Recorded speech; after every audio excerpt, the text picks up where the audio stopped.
네, 안녕하세요. 정신현상학 강독 55번째 시간.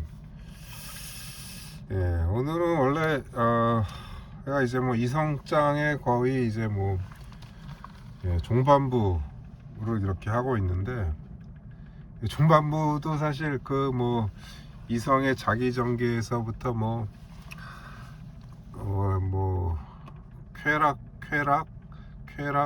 쾌락의 추구 이후에 쭉 이렇게 복잡하게 펼쳐지는 논증이 있는데,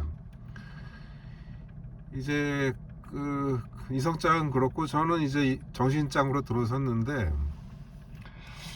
이 정신장이 그 이성장 말미에 있는 그 부분을 상당히 좀 구체적으로 이렇게 또 서술하는 그런 면모가 있어서, 이성장의 중반부와 이 정신장은 상당히 이게 교착되는 그런 부분들이 좀 있어서, 어차피 제가 또 이제 뭐 방송은 아직 제가 이제 이성장을 다 끝내려면 방송 중에서는 뭐 한참 더 나가야 되고, 근데 이제 저 혼자 하는 강동은 또 정신장으로 넘어갔기 때문에 이게 교차 방송하는 정신장과 이성장을 그렇게 하기에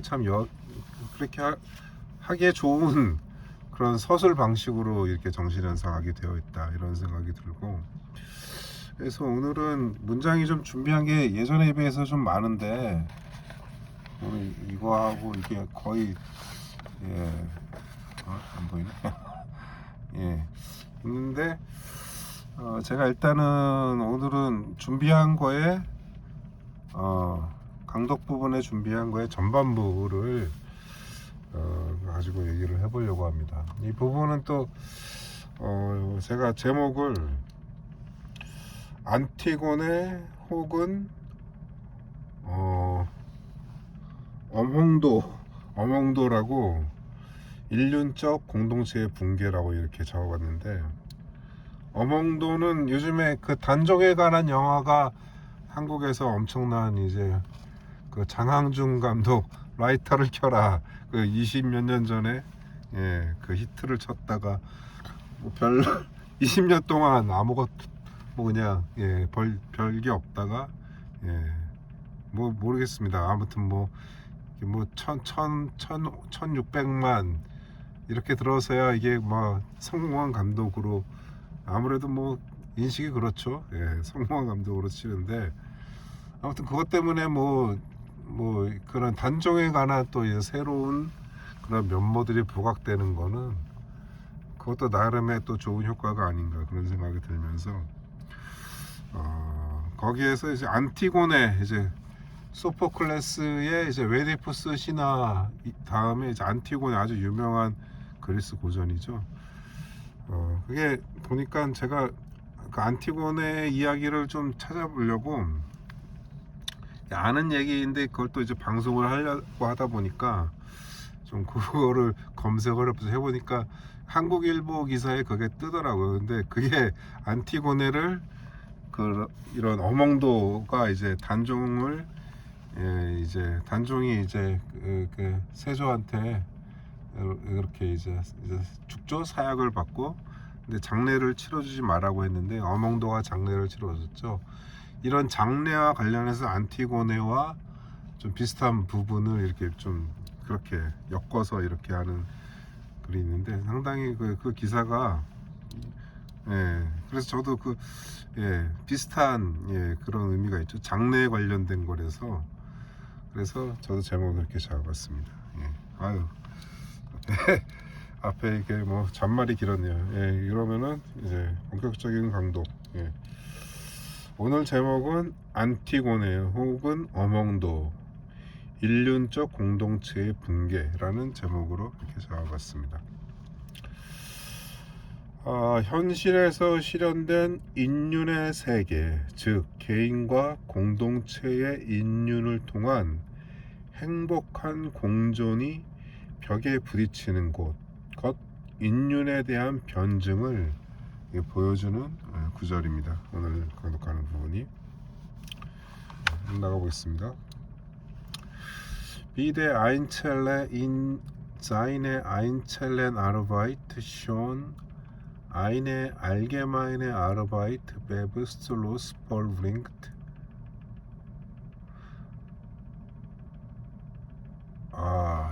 이게 아니네요. 참 문장을 아유, 예.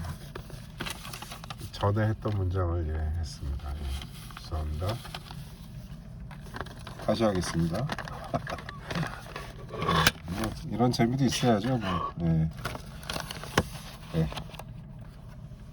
됐습니다. 다시 해보겠습니다. In einem freien Volke ist darum in Wahrheit die Vernunft verwickelt. Die weisesten Männer des Altertums haben darum den Ausspruch getan, dass die Weisheit und die Tugend darin bestehen, der Sitten seines Volkes gemäß zu leben. 첫 문장이 Einem freien Volke ist darum in Wahrheit die Vernunft verwickelt.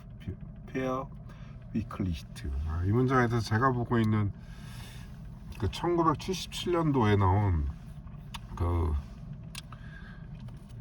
그 판본에서 그 역자는 이 문장을 참 대단한 말이다 라는 그런 각주를 달았는데,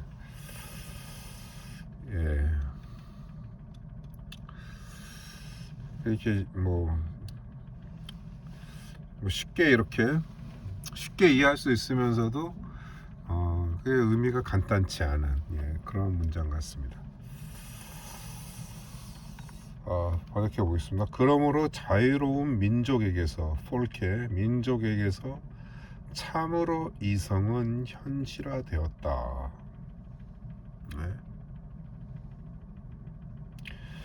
그래서 가장 현명한 바이제스텐, 독일어의 이제 최상급이죠. 디 바이제스텐, 가장 현명한 사람들은 매너 말하기를 바이사이트 und die Tugend, 지혜와 덕은 자기 민족의 인륜에 맞춰서 게메스, 맞춰서 살아가는 데 있다. 풀어보겠습니다. 헤겔은 여기서 자유로운 민족으로 고대 그리스 전통을 염두합니다.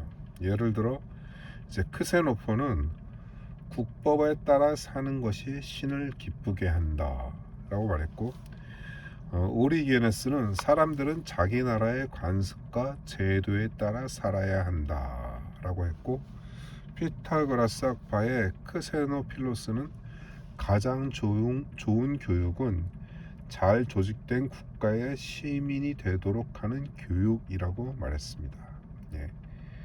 이 부분은 이제 제가 있는 그 판본의 각주의 그 편집자가 이렇게 달아놓은 주석입니다. 하지만 이러한 인륜의 직접적인 실현의 상태는 헤겔의 비판을 받는데, 구체적으로는 정신장애 안티고네의 사례를 통해 제시되고, 여기서는 예비적 비판을 제시합니다. 왜냐하면 이 직접성, 즉 사유의 과정 또는 반성이 없이 단지 실현되어 주어진 인륜 자체는 하나의 실체로서 상대화되어 언제든지 내부적으로 붕괴될 수 있는 불확정적인 것으로 드러나기 때문입니다. 즉 하나의 인륜은 다른 인륜 또는 제도적 법과 충돌하는데, 이것이 바로 안티고네의 비극입니다.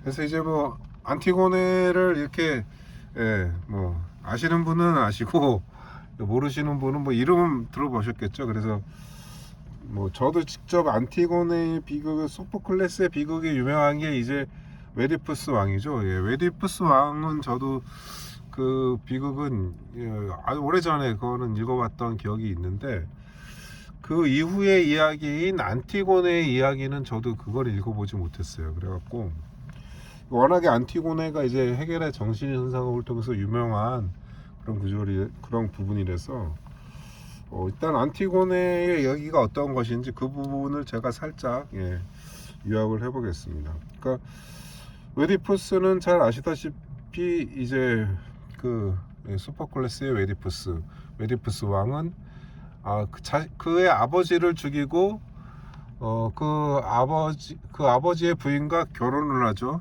결혼을 하는데 뭐 그 어머니가 친모인지는 뭐 그거는 좀 그건 좀 달리 생각해볼 문제 같아요. 왜냐하면 왕은 뭐 첩들도 있었을 수가 있기 때문에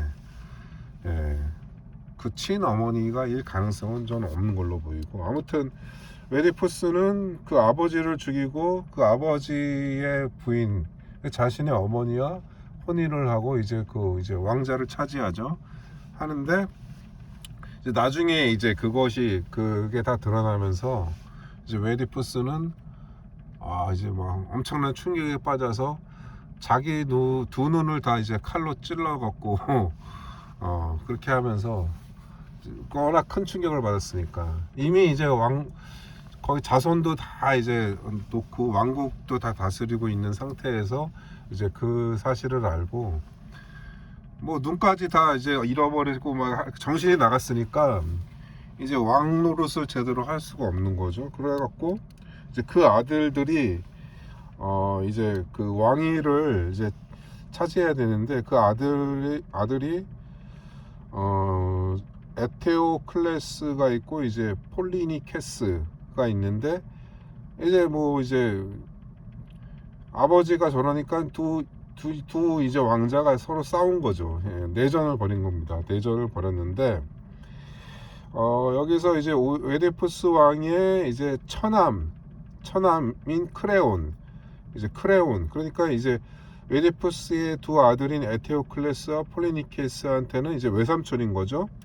이제 크레온이 이제 왕이 되는데 이 두 왕자의 그 내전에서 이 크레온은 그 폴리니케스를 반역자로 규정을 합니다. 반역자로 규정을 해서 폴리니케스를 이제 처단을 하는데, 반역자이기 때문에 폴리니케스는 절대 장례를 치러줘서는 안 된다 이렇게 했던 거예요. 근데 웨디푸스 왕의 이제 딸 안티고네, 그러니까 에테오클레스와 폴리니케스의 그 자매죠. 안티고네는 장례를 이게 몰래 치러줍니다. 치러주는데 크레온은 여기에 격분해가지고 이제 안티고네를 이제 안티고네도 이제 법에 따라 이렇게 처단을 하려고 하는데, 크레온의 아들 하이몬은 또 이 안티고네와를 연모하는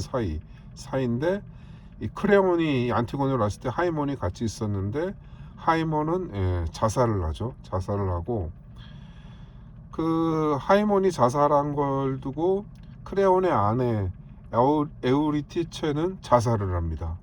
자살하고 결국 크레온은 마음을 돌려서 안티고네를 이렇게 반역죄로 이렇게 처단시키려고 하다가 다시 마음을 고쳐먹고 어떤 신탁을 받아서 그렇게 했는데, 안티고네도 결국은 자살해서 이게 이제 웨디푸스 왕의 그 이야기도 이게 비극인데, 이 이후의 이야기도 완전히 총체적인 비극인 것이죠. 이 왕가의 비극이죠. 왕가의. 그러니까 이런 거는 이제 이 비극의 하나의 이제 중심적인 이제 모티브가 바로 이 장례 문제. 그 폴리니케스 반역자로 이렇게 크레온에게 규정된 폴리니케스의 장례를 두고 이제 뭐 안티고네는 자신의 이제 자신의 형제 자매니까 장례를 치러주는 게 하나의 이제 자연적인 인륜인 거죠. 하지만 이제 크레온이 폴리니케스를 이제 역도로 규정을 했기 때문에 실적법상 장례를 치러줘서는 안 되는 거죠. 그래서 여기서 드러나는 갈등은 이런 안티고네가 내세우는 자연법과 크레온으로 대표하는 실정법의 충돌이 이 비극이 중심인 거죠. 그래서 이런 부분은 그 이제 단종의 죽음, 단종이 이제 그 금성대군이 이제 수능에서 이제 역모를 일으켜서 역모를 일으킨 거에 연루돼 가지고 단종이 같이 역모에 연루된 걸로 이렇게 해갖고 세조한테 사학을 받고 죽는데, 이렇게 세조는 이제 단종에 이렇게 장례를 치러주는 자는 뭐 삼족을 멸한다는 식으로 이렇게 했는데, 거기에 촌장인 이제 어몽도는 이제 몰래 장례를 치러주고 도망치죠. 자기 친지들은 다 이제 연루될까봐 다 이제 전국으로 흩어지게 하고, 이런 부분이 이제 뭐 세조가 역모로 몰아서 이렇게 단종을 죽여서 장례도 치르지 못하게 하라, 이런 게 하나의 뭐 실정법이라고 할 수 있고, 어몽도가 장례를 치러준 거는 그건 일종의 뭐 자연법, 인륜에 따른 거죠. 인륜. 더군다나 아니 뭐 그냥 사람이 죽은 것도 아니고, 그냥 사람이 죽어도 어떻게 그냥 내버려 두나요? 그럴 수는 없는 거죠. 근데 뭐 하물며 왕이 죽었는데 그거를 이제 장례를 치러준 거죠. 억울하게 또 죽었으니까. 이런 부분도 상당히 이제 안티고네와 또 유사한 부분이 있습니다. 그래서 이 인륜의 붕괴에 의해 실제적인 자기의식이 일어난다고 해겔은 정신장애 초입에 서술합니다. 이후 전개되는 정신의 역사는 서양사의 흐름에 직접적으로 유비되는데, 그러니까 고대 그리스에서 로마, 계몽시대, 혁명, 그리고 특히 독일적인 맥락에서 칸트의 도덕 철학으로 이렇게 이어지는 겁니다. 하지만 안티고네의 사례가 보여주는 인륜적 세계의 가치 충돌은 단지 고대에서만 한정된 것이 아니라 현재의 일이기도 합니다. 예를 들어 뭐 요즘에 6개월 전에 일어났던 일인데, 그 요즘에 그 영상이 떠가지고 이게 뭐 이제 뭐 화제가 되는 게 있죠. 맘스터치 사태요. 뭐 누가 콜라를 리콜을 안 해준다고 카운터를 다 뒤집어 엎어버렸죠. 어떤 아줌마가. 그 맘스터치 사태나 독일에서 한때 뭐 지금도 뭐 일어날 수 있는 건데, 라마단에 관한 론단. 라마단은 이제 이제 뭐 저기죠. 그 이슬람의 이제 부활절이죠. 부활절. 순환절. 그래서 한 달 동안 라마단 기간 동안에 일몰 전에는 이제 식사를 하지 않습니다. 그래서 해가 진 이후에 이렇게 식사를 하는데 물도 안 마셔요. 그래서 그런 것들에 대한 것을 또 볼 수 있는데, 예를 들어 이제 맘스터치 사태는 이제 리콜을 안 해준다는 거는 이제 맘스터치 회사나 그 가맹점의 하나의 정책이겠죠. 그 정책과 리필은 당연하다는 하나의 뭐 소비자 주권, 이런 두 가치가 충돌한 거죠.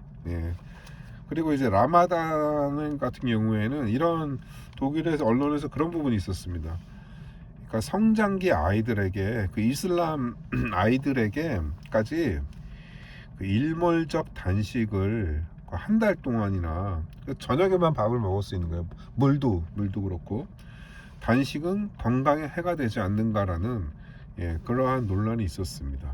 그래서 제가 일하는 현장에서 그래서 이와 관련된 하나의 재밌는 두 사람의 그 말다툼 같은 비슷한 게 있었는데, 한 사람은 튀르켄이고 한 사람은 이제 아프가니스탄 사람이었습니다. 두 사람이 둘 다 이제 이제 3월 달에 이제 라마단 기간에 제가 딱 보는데, 이 튀르키엔이 아니라 저기 튀니지인이에요. 튀니지 카르타고. 이 사람은 딱 보니까 라마단을 지키는데, 이 아프가니스탄 사람은 딱 보니까 그날따라 물도 자유롭게 물도 자유롭진 않지만 그래도 그 일몰 전에 물도 마시고 식사도 빨리 하더라고요. 그래갖고 나는 그래갖고 뭐 라마단이 끝난 건 아닐 텐데 그래갖고 이렇게 제가 살짝 물어봤어요. 아프가니스탄 사람한테 그렇게 물어봤는데 결국엔 제가 물어봤던 게 이 두 사람이 논쟁이 붙은 거예요. 논쟁이. 그러니까 너는 왜 라마단 안 지키냐, 그 튀니지인이 아프가니스탄한테 이렇게 얘기를 한 거죠. 그랬더니 이 아프가니스탄 사람이 이에 대해 좀 감기 기운이 있었나 봐요, 이 사람이. 그래갖고 건강에 좋지 않은 경우 라마단은 일시 예외가 허용된다 라는 식으로, 또는 일하는 곳에서 나오는 음식은 그거는 뭐 돼지고기라도 먹을 수 있는 것이다 라는 식의 그런 얘기를 이렇게 좀 제가 듣기로는 뭐 두 사람이 뭐 독일어로 얘기하긴 했는데 제가 듣기로는 일단 그랬어요. 그렇게 들렸습니다. 그렇게 들려갖고 그래서 이런 경우에는 라마단도 그냥 완전히 절대적으로 그런 게 아니고 좀 예외적인 부분도 있을 수 있겠다라는 생각이 저는 거기서 들었습니다. 이런 점에서 볼 때 크레온의 그런 국법 준수 의지는 다소 독단적인 면이 있습니다. 그러니까 아무리 반역자라고 해도 그 시신 수수까지 이렇게 막는 것은 물론 이제 그 역모를 차단하기 위한, 또 다른 역모를 차단하기 위한 그런 효시로서 이렇게 뭐 한 그런 부분이 물론 있지만 그래도 다소 독단적인 면이 뭐 없다고는 할 수 없겠죠. 하지만 이제 반역의 죄과에 대한 그런 그런 보복은 자신의 조카라도 예외가 없이 적용하려는 그런 보편적 하나의 준법 의식도 크레온에게 있다고 볼 수 있겠습니다. 하지만 이런 가치 충돌이 비극을 초래한다는 관점은 어디까지나 특정한 문학적 작품에서 비롯된 것이지 가치 충돌이 곧 비극은 아닙니다. 오히려 가치 충돌은 새로운 가치의 창출을 위한 또는 새로운 해석을 위한 계기이기도 합니다. 예를 들어 제가 아까 예를 든 같은 인륜을 놓고 그 튀니지인과 그 아프가니스탄이 서로 이제 말다툼을 하죠. 저는 그걸 때 딱 보면서 얘네 둘이 이게 싸우는 게 아닌가. 그래갖고 누구 하나가 이렇게 이렇게 정말 그 잔혹한 행위를 하는가 뭐 그런 걱정까지 들 정도로 둘이 좀 그런 토론을 벌였는데 나중에 보니까 둘이 또 잘 지내더라고요. 더 친해졌어. 그러니까 오히려 그런 가치 충돌적인 부분이 비극을 창출한다는 거는 이거는 억지스럽다. 오히려 새로운 계기가 된다, 관계에. 그런 부분이 있다고 이렇게 보입니다. 다음 문장 나가보겠습니다.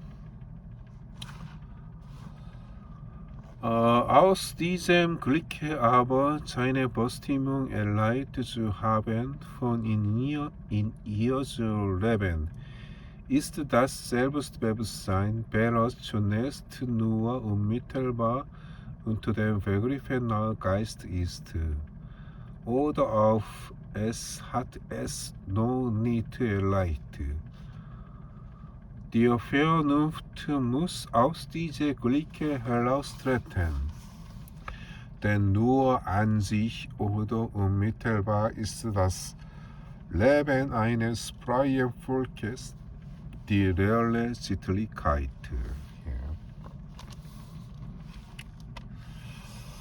그러나 자신의 소명, 버슈티문, 소명을 실현하고 엘라이트 주하벤, 그 속에서 살아가는 이니어술레벤, 이 행복에서 자기의식은 벗어나는데 아우스티제 글리케, 행복에서 헬라우스트레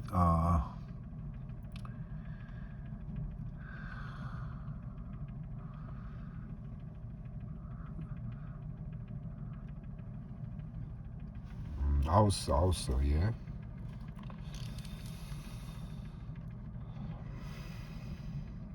아우스티즘 클리케, 아우스를 이렇게 좀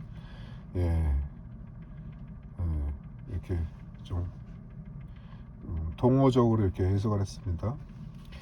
이 자기의식은 이제 밸런스는 자기의식으로 합니다. 이 자기의식은 처음에는 단지 직접적으로 그리고 개념상 땐 베그리프나우 정신이거나 아직 그 상태에 도달하지 못한 것이다. 이성은 이 행복으로부터 벗어나야 한다. 왜냐하면 자유로운 민족의 삶은 즉자적으로만, 즉 직접적으로만 현실적 윤리성이기 때문이다.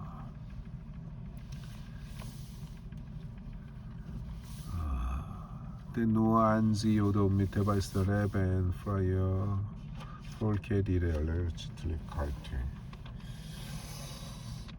문장 해설해 보겠습니다. 정신장에서 해겔은 이런 인륜의 직접성을 의식장의 사물에 대한 감각적 확신의 상태와 병치시킵니다. 즉 이는 아직 오성적 지각에도 이르지 못한 상태인 것입니다. 지각에 이르러서야 보편의 인식이 가능함에 따라 대상의 다수적 속성이 개별과 보편으로 수렴하듯이 윤리적 계기의 다수성은 개별성의 법과 보편성의 법으로 이 두 부분으로 이중화되어 갈라진다는 것입니다. 여기서 바로 정신장의 구도가 바로 의식장과 자기의식, 이성장의 기초에 있음이 드러납니다. 그래서 이성장까지의 주제는 논리학에, 정신적 이유는 역사철학과 형이상학에 해당함을 알 수 있고 그 기반은 논리학이라고 할 수 있습니다.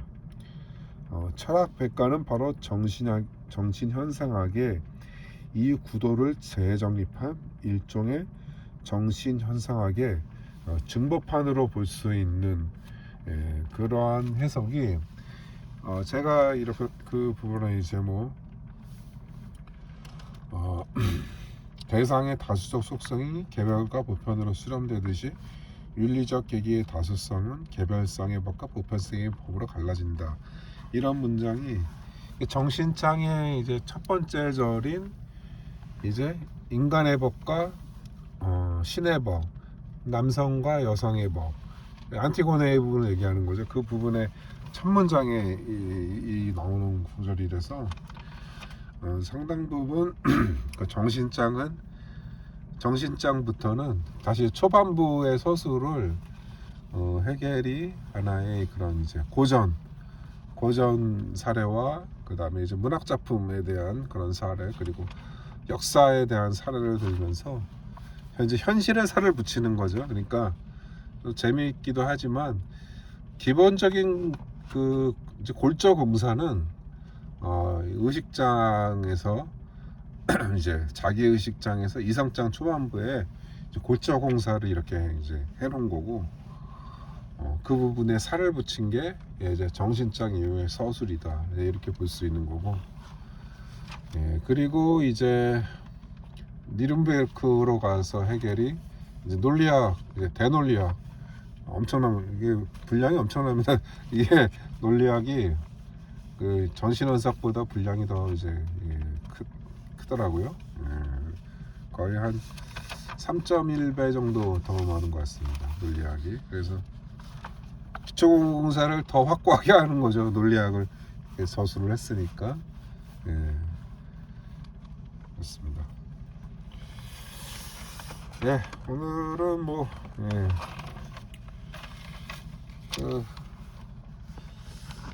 안티고네이기 때문에 안티고네가 아니었으면은 오늘 일부러 이렇게 방송할 그런 이유가 없었을 것 같아요.